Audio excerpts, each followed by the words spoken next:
I'm Courtney, I'm 19 and I'm in Culinary. My name is Alicia, I'm 22, I'm in Culinary.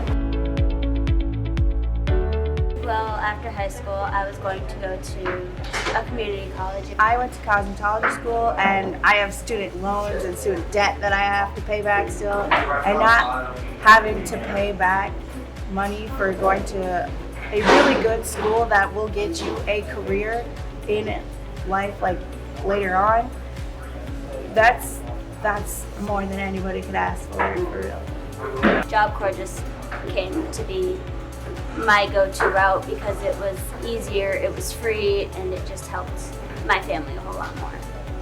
I worked for a while, I was just kind of lost, so I wanted to do something else, find like a real career for me to get into.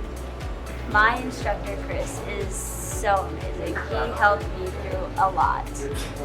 I mean, I could go on about the guy, but I don't think he needs any more boasting than he already gets.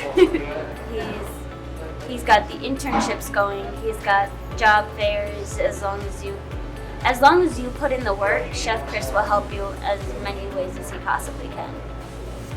If you're having second doubts, I'd say probably take a tour, figure out if this is really the place you want to go. I would definitely do your research and then check out the place first. Meet your instructors, take a tour. I did that and then I came here and it's been an immense help, I think.